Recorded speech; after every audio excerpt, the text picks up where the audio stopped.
స్తోత్రం స్తోత్రం స్తోత్రం స్తోత్రం. అద్భుతకరుడా నీకు స్తోత్రం, ఆలోచనకర్త నీకు స్తోత్రం, నిత్యుడగు తండ్రి నీకు స్తోత్రం, సమాధానకర్త నీకు స్తోత్రం స్తోత్రం స్తోత్రం స్తోత్రం.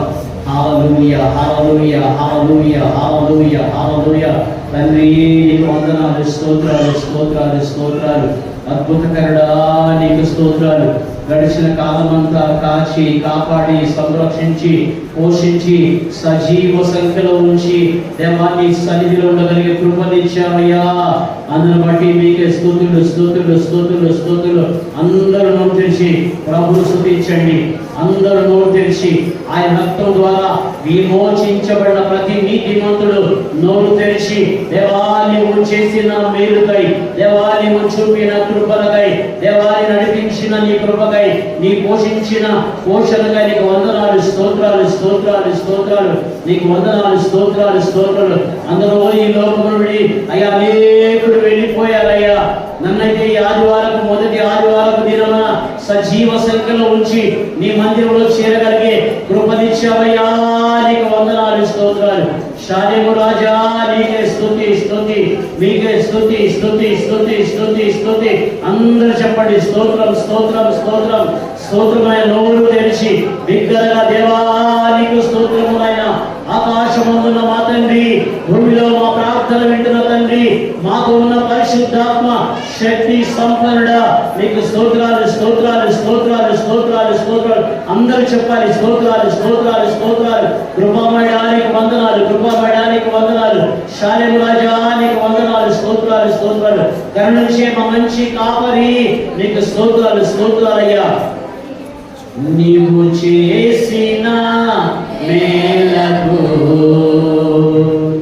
నీవు చూపిన కృపలకు, నీవు చేసిన మేలకు, నీవు చూపిన కృపలకు వందనం యేసయ్యా,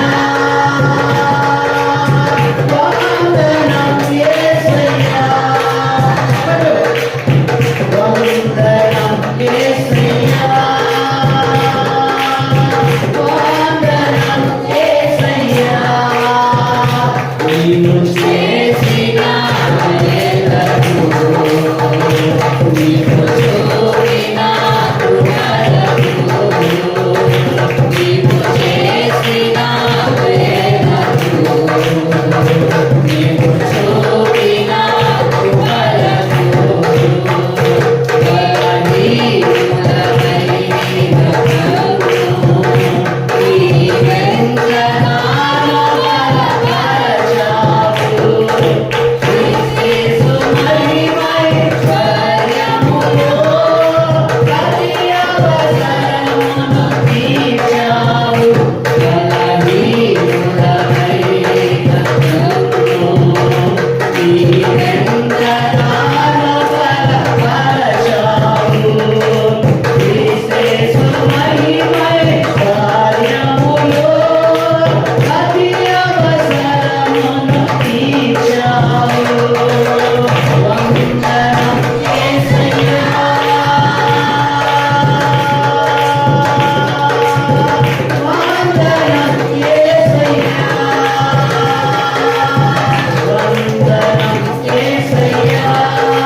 పెంట కుప్పలో నివాసము చేస్తున్న మమ్మలను దుష్ట దురాత్మ అంధకార శక్తుల ప్రభావం చేత వేధించబడి మీకు విరోధంగా జీవిస్తున్న మా జీవితాలను మీరెంతగానో ప్రేమించారయ్యా.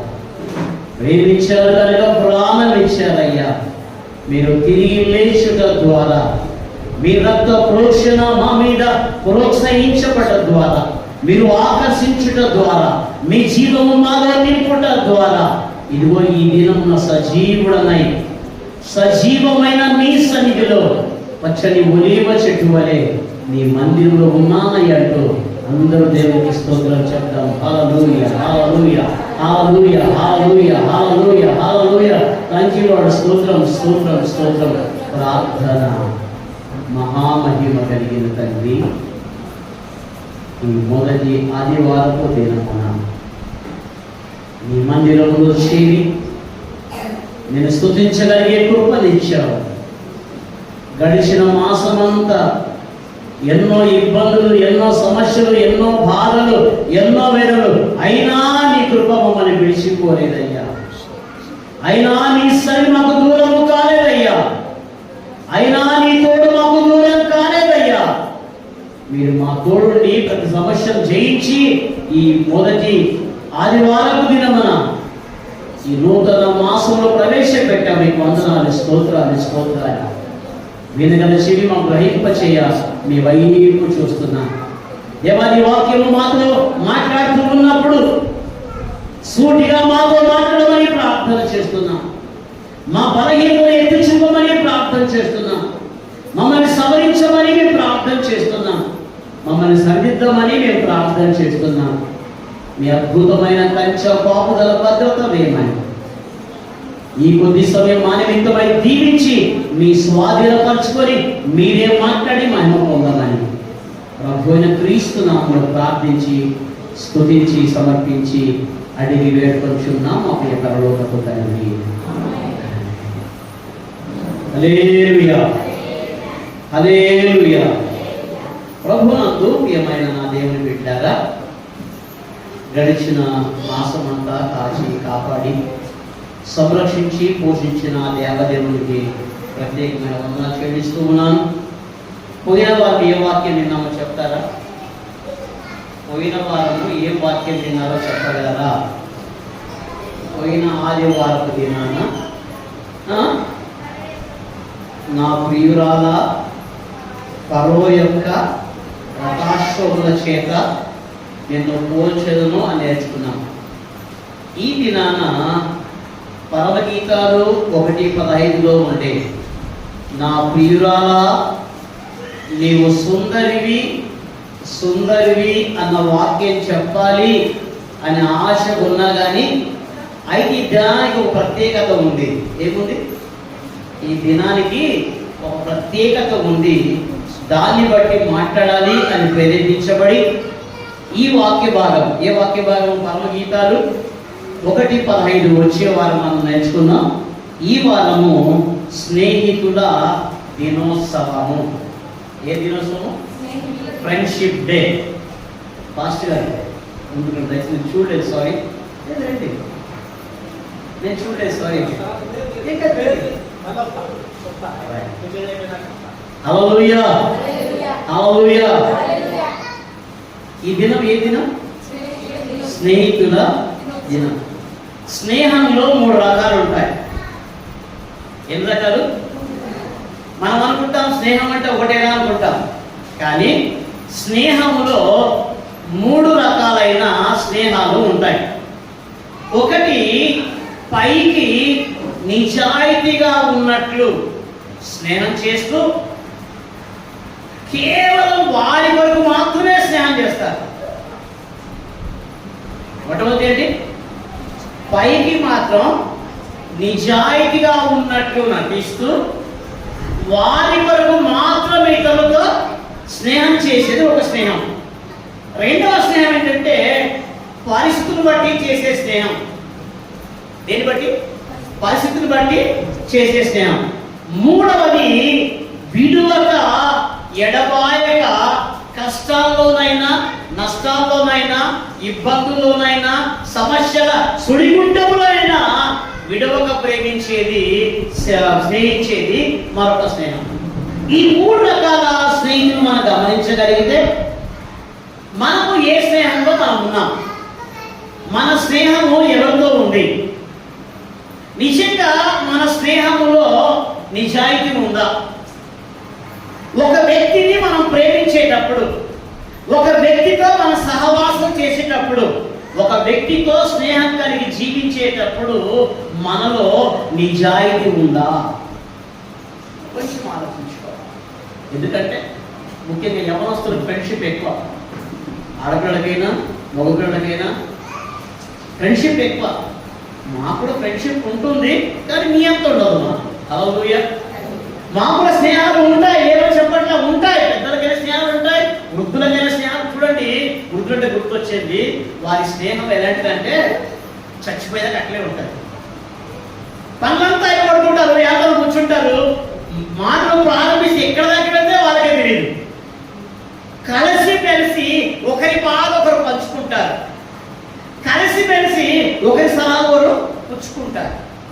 అయితే చూడండి, ఈ స్నేహితుల సందర్భంగా నేను ఒక నిజమైన స్నేహితుడిని పరిచయం చేయాలి అని ఆశగలిగింది. ఎవరిని?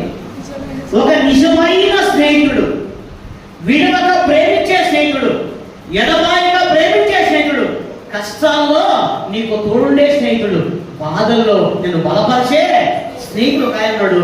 ఆయన గురించి మనం చూసుకుందాం. హల్లెలూయా, హల్లెలూయా. పరిశుద్ధ గ్రంథంలో నుంచి రండి. పరిశుద్ధ గ్రంథంలో నుంచి యోహాను శుభవార్త,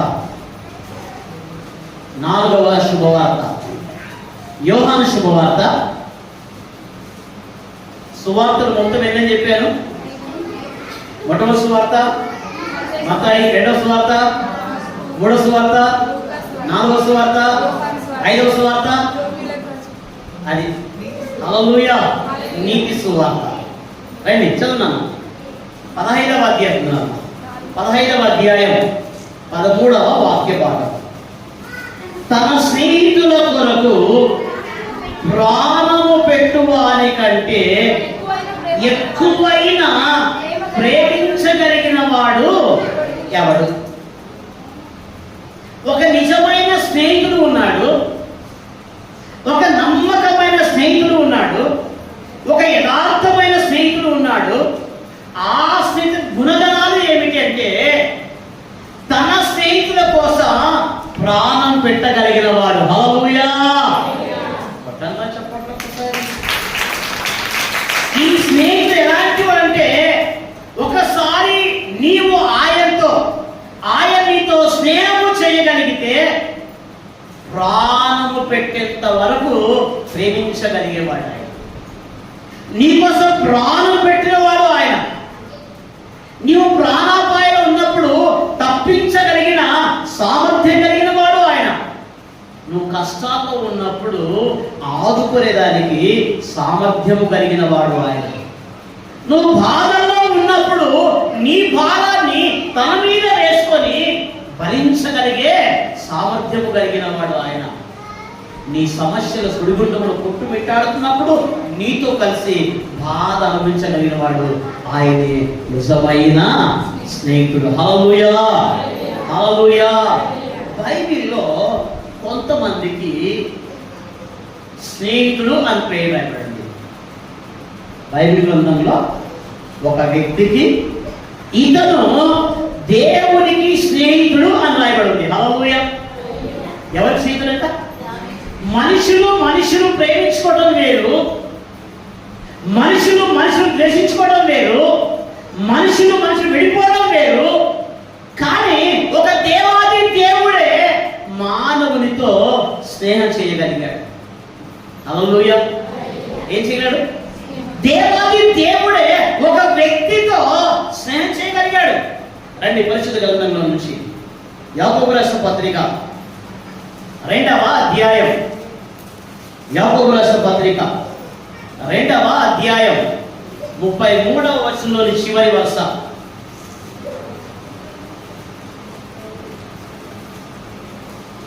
మరియు దేవుని స్నేహితుడు అని అతనికి పేరు కలిగి. ఎవరతను? యెషయా గ్రంథం 41వ అధ్యాయం. యెషయా గ్రంథం 41వ అధ్యాయం 8వ వచనములోని 3వ వరుస. ఎవరమ్మా? నా స్నేహితుడైన అబ్రహాము సంతానము. ఎవరు మీరు? చెప్పండి, ఎవరు మీరు? చూడండి, ఈ ప్రపంచ మానవాళి అబ్రహాము పేరు ద్వారా దీవించబడిన వంశాలని. హల్లెలూయా. ఎవరు ద్వారా? అబ్రహాము పేరు గుండా దీవించబడిన వంశాలని. నీ గుండా రాజ్యాలు దీవించబడతాయి, నీ గుండా ప్రపంచాలు దీవించబడతాయి, నీ గుండా ప్రజలు దీవించబడతారు. హల్లెలూయా, హల్లెలూయా. ఎందుకు అబ్రహాము గుండా సమస్త వంశావళి దీవించబడింది? ఎందుకు అబ్రహాము ద్వారా సమస్త మానవాళి దీవించబడింది అని మనం గమనించగలిగితే, నా దేవుని బిడ్డలారా, అబ్రహాము దేవునికి స్నేహితుడు. ఎవరండి? ఒక మనుష్యుడు అంతలో కనిపించి అంతలో మాయమైపోయే ఒక మానవుడు దేవునికి స్నేహితుడయ్యాడు.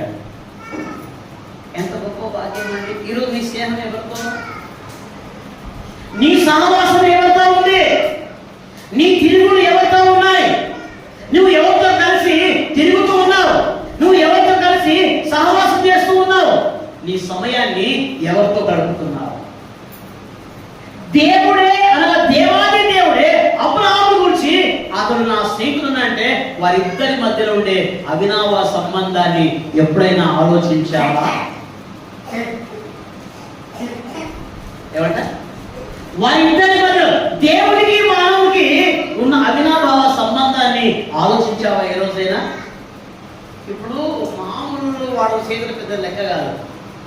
ఈ ప్రపంచాన్ని కలుగజేసిన దేవాది దేవుడే అబ్రాము నా స్నేహితుడు అన్నట్టే అబ్రాములో ఉండే ప్రేమ, విశ్వాసము, విధేయత అచంచలంగా ఎంత ఎనిగిపోయింది ఒక్కసారి ఆలోచించండి.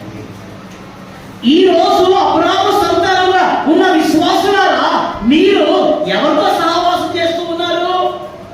మీ స్నేహం ఎవరితో? చూద్దాము చక్కని మాట, చదువుల మాట ఒకసారి. మరియు నా స్నేహితుడైన అబ్రహాము సంతానమా, ఎక్కడి నుంచి? భూమి ఎక్కడ దాకా ఉందో ఆ చివరి నుండి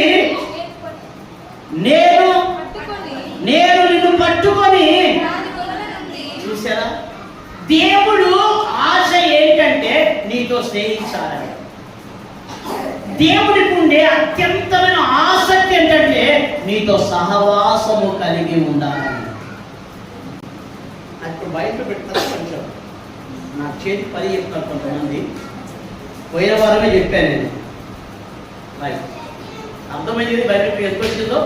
మరి పని చెప్తారో చెప్పకుండా జాగ్రత్త పడతారో మీ ఇష్టం. హల్లెలూయా, హల్లెలూయా. అందరూ గట్టిగా హల్లెలూయా. ఒకటి చెప్పుకుంటండి గట్టిగా.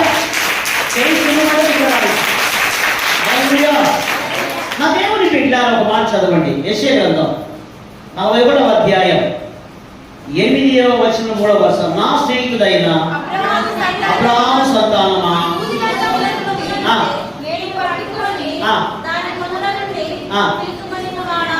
ఎక్కడికి? పెంట కుప్పంలో పడి ఉన్న నిన్ను నన్ను లేవనెత్తి నీతో స్నేహము చేసేదానికి ఇష్టపడిన దేవుడు ఎవరైనా ఉన్నారా? అంతెందుకండి, నువ్వు చెడి పడిపోతే నీ బంధువులు ఎవరు దగ్గర రానిస్తారా? బాగా బతికావు, బాగా సంతోషంగా ఉన్నావు, బాగా సమాధానంగా, కానీ అనుకోని కొన్ని పరిస్థితులు నీ జీవితాన్ని చిన్నాభిన్నం చేసి నీ కుటుంబంలో సమస్యలు రేపి నీ ఆస్తంతా వెళ్ళిపోయిన తర్వాత ఎవరైనా ప్రేమించేవారు నీకున్నారా? నీ బంధువుల్లో చేసి అరే పోతే బాబు మేము ఉన్నాం కదా అని ధైర్యం ఇచ్చిన బంధువులు ఎవరైనా మీకున్నారా? నాకైతే ఎవరు లేరండి. మా నాన్న చనిపోయినప్పుడు ఎవరు బలపరచలేదు. అందరూ తిట్టిపోసిన వారే కానీ, అందరూ దూషించిన వారే కానీ ఎవ్వరు కూడా చేయి పట్టి సహాయించడం ఒక్కరు లేరు. నా దేవుడు ఒక్కడు నా చేయి పట్టుకున్నాడు. కుమారుడా మీరుండారా ఎందుకు తప్ప. హల్లెలూయా. ఆ దేవాది దేవుడే ఈ పాపిని క్షమించి పరిశుద్ధునిగా మార్చి, నేను నీతో సహవాసం చేస్తా, నేను నీతో ఉంటా, నీలో నేనుంటా, నీ ద్వారా నా కార్యం బలపరుచుకుంటాని పిలిచిన మహిమానుడు నేను ప్రకటించే యేసయ్య ఒక్కడే. హల్లెలూయా. హల్లెలూయా. నన్ను పిలిచాడు, సేవ ఇచ్చాడు, ఇప్పటిదాకా ఘనపరుస్తూనే ఉన్నాడు. మేమిద్దరం సహవాసం కలిగి ఫ్రెండ్షిప్ లో ఉన్నాం. హల్లెలూయా. నీ ఫ్రెండ్షిప్ ఎక్కడ? నీ ఫ్రెండ్షిప్ ఎవరితో? నీ సహవాసం ఎవరితో? అబ్రహాముతో ఒక మనిషితో మాట్లాడగా దేవాదేవుడు పలుమార్లు అబ్రహాముతో మాట్లాడేవాడు. తెలుసా మీకు అసలు? ఒక స్నేహితుడు ఎలాగో మాట్లాడాడో అలాగే అబ్రహాముతో దేవాది దేవుడు మాట్లాడడానికి వచ్చేవాడు. అంత ఈ దేవుడు అంటే అబ్రహాము గారు ఆ దేవుడి బిడ్డలారా, దేవునితో సహవాసము చేసేదానికి, దేవునితో స్నేహం చేసేదానికి ఎన్నో క్వాలిఫికేషన్ ఉపయోగపడుతున్నాడు. ఒకటి, నమ్మడంలో ఉండే విధేయత నువ్వు చూపించగలగాలి. ఈరోజు అందరూ నమ్మామని చెప్తున్నారు, బట్ విధేయత కనిపించట్లేదు. విధేయత లేకపోతే నీ విశ్వాసము దేనికి పనికిరాదు. యాకోబు అదేమాట, విశ్వాసము లేని క్రియలు చచ్చిపోయిన క్రియలు తెలుసుకొని కూర్చున్నావా? నీ విశ్వాసం చచ్చిపోయింది, నువ్వు బతుకుంది అనుకుంటున్నావు. విశ్వాసం ఉంది, నీకేం లేవు, క్రియలు లేవు. క్రియలు లేని విశ్వాసము మృతమైనదని తెలుసుకొని కోరుచున్నావా? దేవుని యొద్దకు వచ్చేవాడు ఆయన ఉన్నాడని, అడుగు వారికి ఫలము దయచేయబడి నువ్వు తెలుసుకోవాలి కదా. నీ ఫ్రెండ్షిప్, నీ స్నేహంలో ఈ అవినాభావ సంబంధం ఉందా? ఒకసారి ఆలోచించండి. అమ్మ చదువు ఒకసారి. నా స్నేహితుడైన అబ్రాహాము సంతానమా. అవునా? నా స్నేహితుడైన ఒక చంద్రబాబు నాయుడు ముఖ్యమంత్రి గారు ఒకవేళ కర్నూలుకి వచ్చి, అంబేద్కర్కి వచ్చి, మన చర్చికి వచ్చి ఇక్కడ నిలబడి పేరు పెట్టి నేను పిలిచాడు అనుకో, అందరూ ఏమవుతుంది చెప్పండి? అందరూ అనుకుంటారు, ఈయన ఎప్పుడు తెలిసే ఈ పాపకి అందరి వదిలి ఆ బాబుని ఒక్కదాన్ని పిలిచినాడు. ఎందుకు? ఆ బాబకి ఈ ముఖ్యమంత్రికి అవినాభావ సంబంధము ఉంది. దేవుడితో నీకుందా ఈ సంబంధం? నా దేవుని సన్నిధిలో కనపడడం ముఖ్యం కాదు. నువ్వు దేవుని మందిరం ఉన్నప్పుడు నీ సర్వ శరీరము భయం కలిగి ఉండాలి. ఏం కలిగి ఉండాలి? నీ సర్వ శరీరము, నీ తలపులు, నీ ఉద్దేశాలు అన్నీ కూడా ఆయన పాదాల చెంత ఉండాలి. నీ స్వంతంగా ఏమి ఆలోచించకూడదు. వచ్చిందేనికి వినేదానికే కదా. ఆయన మాటలు ఇష్టపడుతున్నప్పుడు నువ్వు వినకపోతే ఇంకోసారి మాట్లాడాడు, గుర్తుపెట్టుకో. ఏం చేయడు? ఏం చేయడు? ఆయన మాట్లాడినప్పుడు వినేదనుకో, ఇంకోసారి నీతో మాట్లాడాలి. మనం మాట్లాడతామా? చెప్పండి. మా ఇంకా అంటాం, అవ రాలేదు ఇంకోసారి పిలుస్తానా? అరే మనిషికే ఇంత ఉంటే దేవుడు మళ్ళీ మళ్ళీ అవకాశం ఇస్తున్నాడు. వినబోరునట్లు నీ హృదయాన్ని తెలుసుకోవాలి. దేవుని మాట వినడం వల్ల నీ జీవితంలో అనేకమైన మార్పులు జరుగుతాయి. వినడం వల్ల ఏమొస్తుంది? మొట్టమొదట విశ్వాసం వస్తుంది. వినడం వల్ల విశ్వాసం కలుగుతుంది. ఈ విశ్వాసము అంచెలంచెలుగా మీ స్నేహాన్ని అభివృద్ధి పరుస్తుంది. హల్లెలూయా, హల్లెలూయా.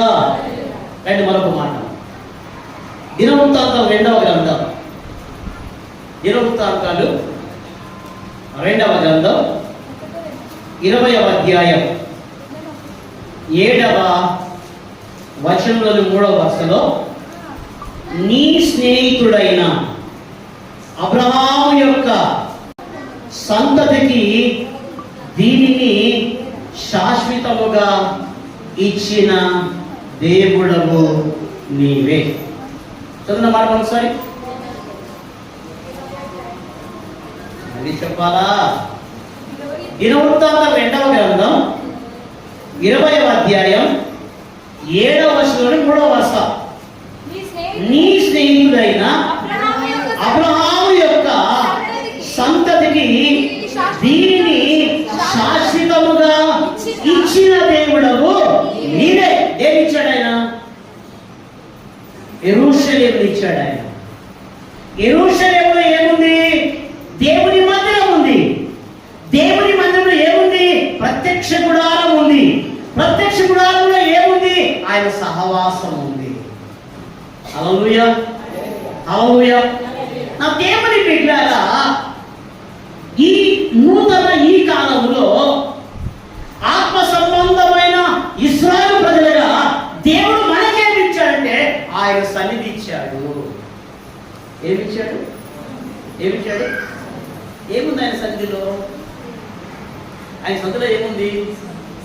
నీ సన్నిధానములో సంపూర్ణ సంతోషం, ఆరాధించుకునే విలువైన అవకాశం. ఎక్కడ పడతారు? బయట దేవుని ఆరాధించలేవు, బయట దేవుని స్తుతించలేవు. దేవుని మందిరంలో దేవుని సన్నిధిలో ఉన్నప్పుడు నువ్వు ఆరాధించగలిగితే నీ జీవితం అద్భుతంగా ఆయన సన్నిధిలో ఎదిగేదానికి అవకాశం ఉంది. ఈ రోజు శారీరక పెరుగుతున్నాము అంతే, ఆస్తి పెరుగుతుంది, అంతస్తు పెరుగుతుంది, అందం పెరుగుతుంది, ఆస్తులు అన్ని పెరుగుతున్నాయి, కానీ ఆత్మీయతలో వెనకబడి ఉన్నావు. జాగ్రత్త.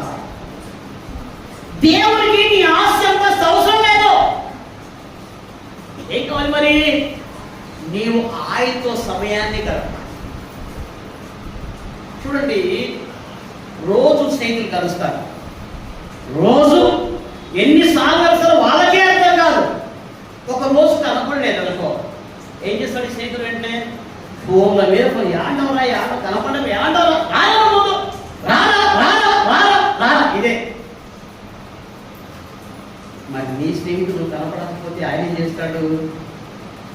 నా బిడ్డ ఇంకా రాలేదు, నా బిడ్డ ఇంకా అందరూ వచ్చారు, మా బిడ్డ అరేదే అది ఆయన చూడడా?